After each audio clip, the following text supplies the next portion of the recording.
Today's podcast is brought to you by StrongHeartAcademy.com, where no heart is no victory. We are also brought to you by BJJ To Go. If you want to build your game and learn jiu-jitsu, go to bjjtogo.com. Okay, so I'm going to try to... I haven't even checked the news today, so Ukraine or Russia might have already invaded Ukraine. I don't know yet, but I'm going to try to explain the Ukraine-Russia stuff.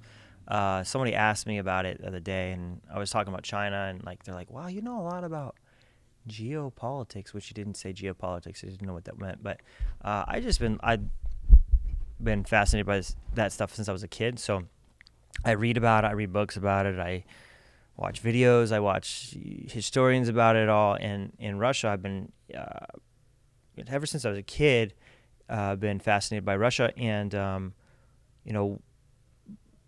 just Russia. I mean, when we were kids, they were the enemy, and communism. I've read a lot about communism. I read about Stalin. I've read about Lenin. I've been, and I'm not saying that I'm any kind of expert at all. This is just my thoughts on this. So take it for what it is. But I'll start first with the country Georgia, and I'd even start with the fall of the Soviet Union. So in '91. All the countries on the western side of Russia or the Soviet Union broke off, and all these countries were established and they got independence. And Georgia being one of them, and Ukraine is the one that kind of in the news now. But the first one that Russia started to really, all of them they've been trying to do influence for quite a while. So Putin took over in 2000. He's basically been in power for the last 22 years. He's moved around as president and different positions, but now I think he's president indefinitely, or can be. I'm not sure even. But he's been basically in power for 22 years. So one problem the United States have is we have a 2-year election cycle, really. You have 4 years in office, but at 2 years you start the election nonsense. And each president has kind of dealt with Putin differently. So the first one kind of was George Bush. So what happened in 2008, Russia invaded. Well, first, George Bush wanted to get some treaties, how would you say that, in NATO. He wanted Ukraine and Georgia to join NATO. And part of that was because of oil. People forget that George Bush is an oil man. So Georgia had some pipelines that were going into Turkey that bypassed Russia and Iran. And Turkey has been kind of a enemy of Russia / they try to do friends, but they're not really, and for a long time. And Georgia is kind of a strategic position, okay? And also when Russia had all these or Soviet Union had all these countries that they gobbled up, they sent people there, the Communist Party, to run things. They sent families there. They migrated people into these countries. So even though these countries are separate, you have 50, 60 years of people, Russians, settling into these countries that still, and all these countries speak Russian. They have their own languages too, but they also speak Russian. So they've been tied together for quite a while. And even if you go farther even back than that, Catherine the Great invaded Crimea because she wanted seaports, okay, warm water seaports, because in the north of Russia, their ports, which they also jacked, I think from Sweden at the time, would freeze. So only part of the year can they do shipping, okay? And all the great powers of the world are masters of the ocean and shipping. And there is a reason why England was so powerful, even France and Spain, all this. Their shipping was dominant in Portugal. And you could move trade that way, okay? And Catherine the Great, she was smart. lady, and she knew that. So they needed ports. They fought a war with Sweden, got that port, and then they went to Crimea on by the sea, the Black Sea, and invaded that. I think they were the Tarsals, were people that lived there. They kind of eliminated those people, and so that was in 17. I wrote it down. 1783. Okay, so they lost that area when the Soviet Union broke up, and they had Ukraine after that. But before that, they had Crimea. And if you look at a map, it's like super close. Okay, there's like a little strait between there, and so one of the first things, these battles that Putin has been trying to get these strategic places back. Okay, and it's partly buffer zones, economic, and economics. Okay, so the buffer zones, if you look at like United States, we enjoy two giant oceans on one side. Canada is our friends, and we have Mexico below us. Russia has countries all around it, including China. They have their own problems with China. People don't even understand in Siberia that they're moving all these Chinese into Siberia, farming the lands and taking all the food back to China. That's another thing. But Georgia, so they had some separatists in Georgia, and South Ossetia, I think it's said, they put in a guy that was like the mob to run this little area in Georgia, in between Georgia and Russia. And then on the Black Sea, it's, how do you say, Abknazia is a little area that was part of Georgia too. And then when the 2008 war popped off, which they did intentionally, they're feeding weapons to these separatists, okay, and they're kind of bleeding Georgia dry with fighting, okay, and there's some gas pipelines to there too that they want, and so when Georgia's like got the pipelines and they're kind of circumventing Russia, they're losing money, okay, but not only that, they want the ports in the Black Sea. So if you look at a map here, you can see right here, after that war, Russia kept those ports, okay, even though there was a peace treaty and all this nonsense. And then they also kind of run that top part right there too. And that was the first time they also did electronic warfare, or then they call hybrid warfare. Russia's the first one to do it, and maybe we did some of it. We just don't know about it. But they turned off the internet there, and which is crazy because so many things in the modern world, even more now than versus 2008. They also did this in Estonia. If you look at a map, Estonia, and Estonia is like one of the most internet-connected countries in the world. They even vote on the internet, all their banking, everything. And Estonia is really smart. They actually fought back pretty well. They got all the internet back up, and so after this Georgia thing, all these countries around in the Eastern Bloc countries were like, we want to join NATO. And NATO was the North Atlantic Treaty, and it was like a buffer for Russia because Russia's so big that we basically encircled Russia too. If you look on a map, we encircled them completely, and that's what United States has been doing for the last 70 years. All our enemies are circled. Like North Korea, we circled them. China, we're all the way around them. Iraq, we were all the way around them. Iran, we're all the way around them. Name an enemy of the United States, we have bases all the way around them. We have bases everywhere, but we encircle our enemies. So right now, like, part of this is like Russia does not want Georgia and Ukraine to join NATO, okay? Because part of NATO is any hostile act, invasion on one country, all the countries jump in and will defend. So right now, technically, Ukraine and even Georgia, we weren't supposed to jump in. Now we sent, what do they call them? intelligence officers and weapons and training to those places to help fighting insurgents against them, but we didn't send in troops there. And Ukraine's kind of like fuzzy because we have people there, and we do this all the time. It's fuzzy where we don't really commit, but we stick the tip in, so to speak.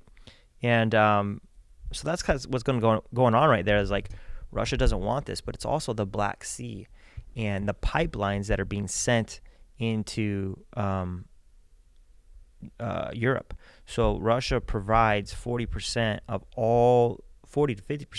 of all the natural gas in Europe. Europe gets cold, their energy needs are there, and a lot of these countries like Germany were using nuclear power plants. The dummies got rid of their nuclear power plants. Now they're more reliant on Russia.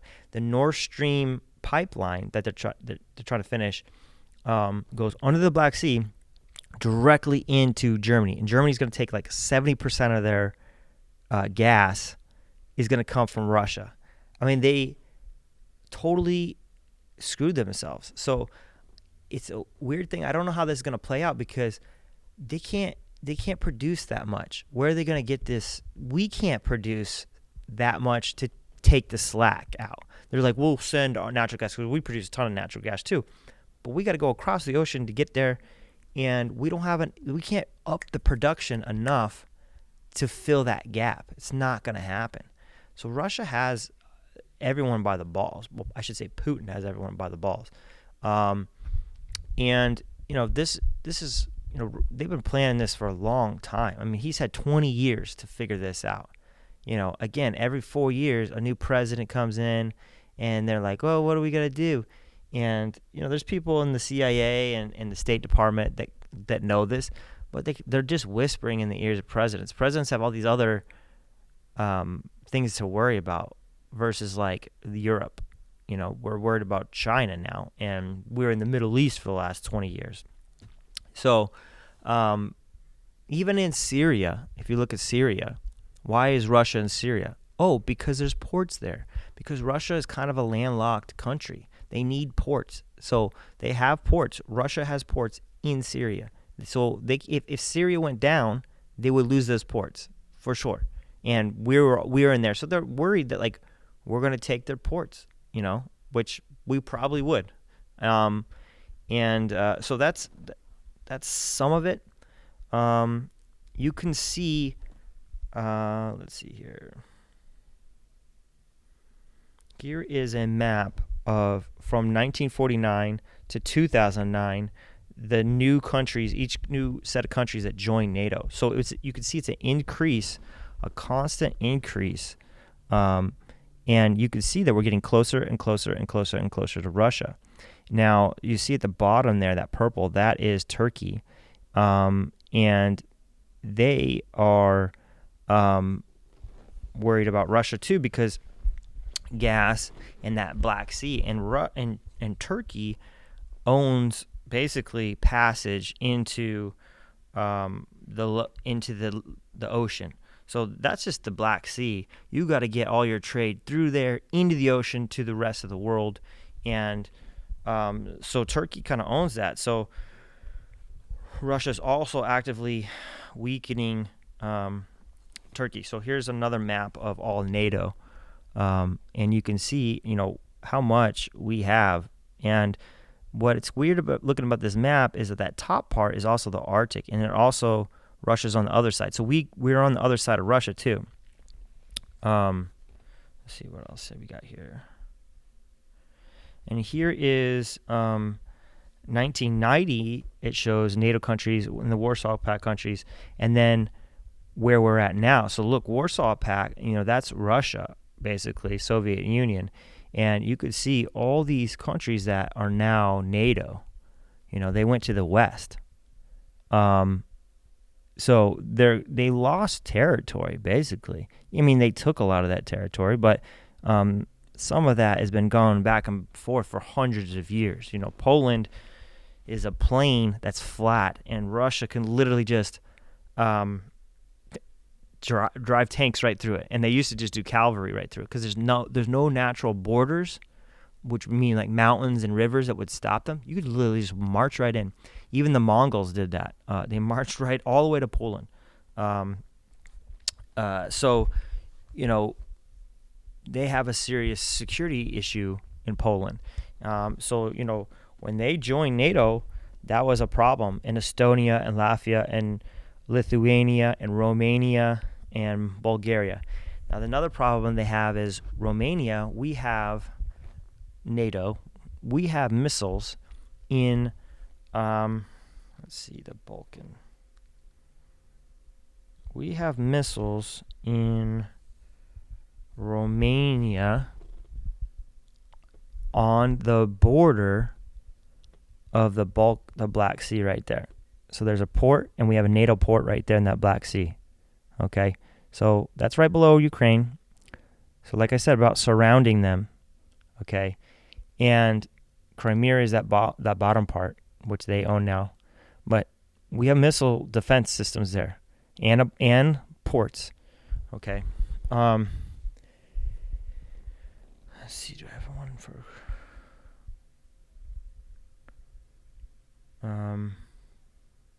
You can see the naval battle groups that are all already there, okay, through NATO.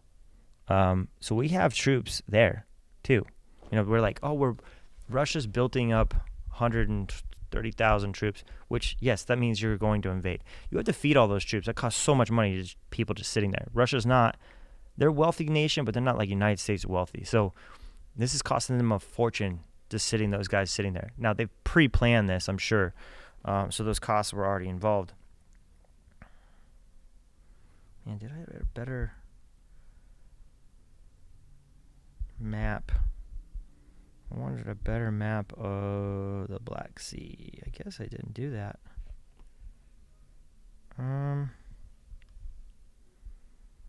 Well, let's see here.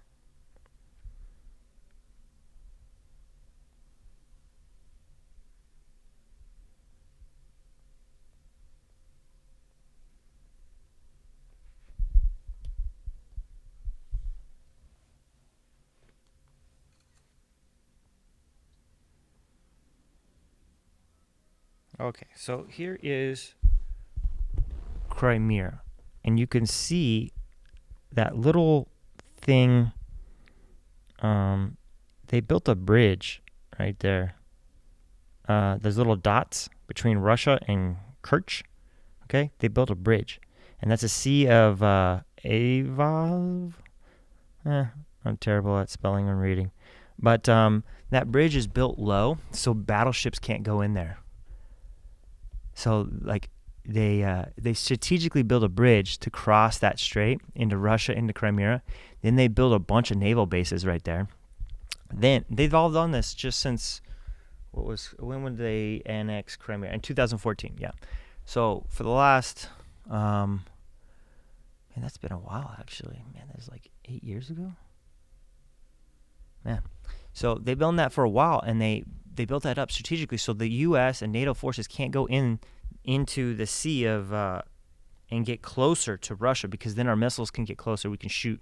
We can bombard places in Russia. We can literally landing invasion forces.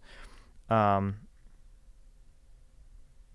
so their problem they still going to have, though, is they got to go through. Let's see. I got another map here of the Black Sea.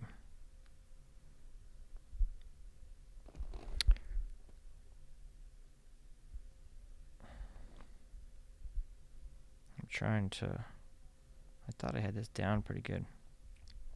Okay.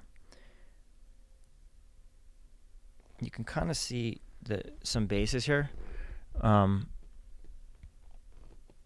You know, that you can see that base is facing Romania, correct? Yes. Why? Oh, yeah, because Romania has naval force right there. And then you can see the base on the other side there, okay? And they also have bases on the Georgia, which is like farther down. Now, look, if you look at Turkey there, there's this little part right there.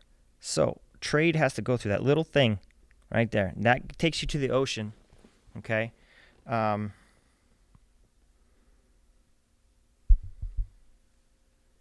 So the Black Sea, they're gonna come out of there, and um, that'll get them into the rest. So the Black Sea right there, they go through that strait, they go through there, then boom, you're out in the ocean.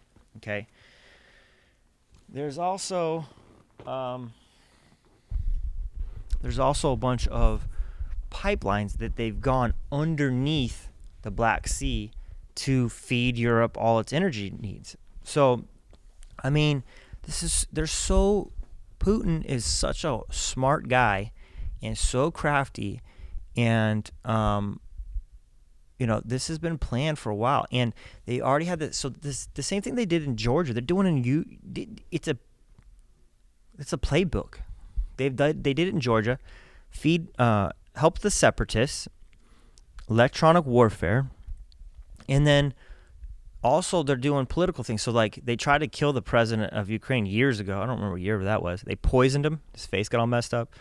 Then, but that only pissed off Ukraine. So a lot of these things scared the rest of Europe, those countries, and then they joined NATO, which kind of backfired for Russia. But they still can economically destroy these countries. So they're turning off their internet. They're crippling. Nobody's going to invest money in Ukraine right now because it's going to be a war. So they're bleeding Ukraine dry. And now Ukraine also has a ton of food that Russia used to rely on. And so they have industry in the southern Ukraine. Most of their industry is in the southern Ukraine, which is also closer to or eastern Ukraine too, closer to Russia. So if they gobble up even just half of Ukraine, they're going to take all the money and all the resources, and then they're closer to east. I don't think it's like a thing where Putin wants to take over Europe. He just wants more buffer zones, more economic stability, and then he's hedging his bets with all the energy. So because also Russia, their exports are all energy, gas, natural gas, petroleum, food, agriculture, even timber. They have vast resources. They don't manufacture a ton of other stuff. They have like aerospace, but a lot of people are buying their weapons. Some countries do, but that's also why the United States has put a ton of weapons in all these countries. Poland right now is trying to double their military size right now because they're scared. Sweden, I think we pumped a ton of money in there. They have a bunch of F-35s now. We have bases in Turkey. We have bases in Romania. So this is all about security for them and buffer zones. And, it's the same thing with China. They have buffer zones too. That's what North Korea is. They don't like North Korea, but they need that so that we're not literally on the border of China. And the same thing with Taiwan. They would like that back so they can protect their ships coming out of China, because China's also, I'm going off subject, but China's also buffered for their Navy too. So even though they export everything, they have to go right through all these little islands, Japan, the China Sea. That's where they're building all that stuff up there because they want buffer zones. Countries want buffer zones. The big countries want buffer zones.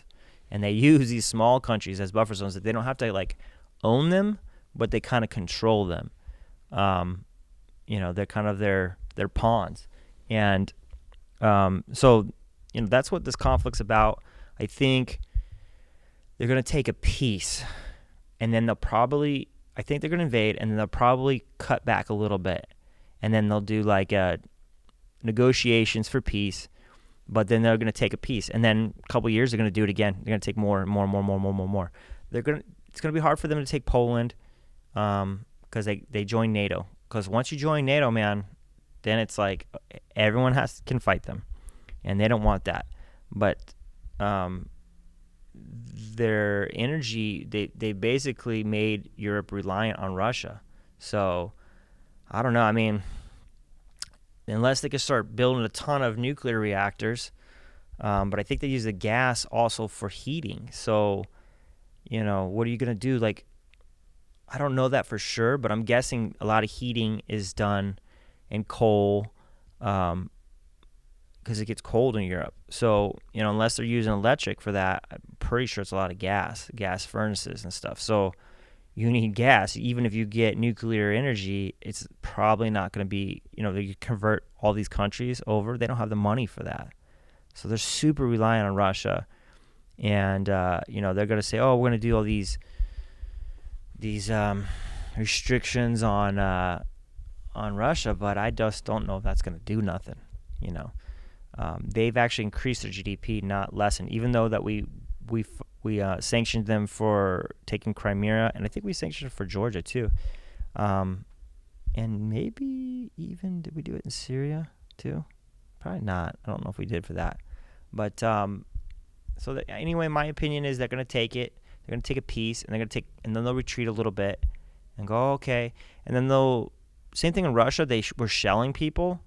And then when Georgia fought back, they were like, hey, we were just defending ourselves. They kind of try to do that. They're trying to do that in Ukraine now. They've already been shelling some places and saying, oh, and then they can use the rebels as saying, oh, no, the rebels did that, not Russia. So they call it false flags. So, but even if it is the rebels, it's Russian weapons sent to the rebels, and probably the same as like officers. What is they called? Not the KGB now. SVR or something. Anyway, they're a version of the CIA's over there playing games too. I'm sure the CIA's over there too playing games. But that's how that's all going to go down. I'm more worried about gas prices. What's this going to do to our gas prices? Which to me is like even more reason why we need to get more nuclear power, and we need to secure more resources for battery technology and less oil and more electric cars. And we could scream all we want, but all these conflicts are just oil, oil, oil, oil. We're back to oil again. And I mean, that's like the last 100 years of conflicts is oil. So anyway, hopefully that kind of like got people thinking about this a little bit more and understanding it a little bit more. To me, it's just buffer zones and money. So anyway, peace. Hope you enjoyed it. Bye.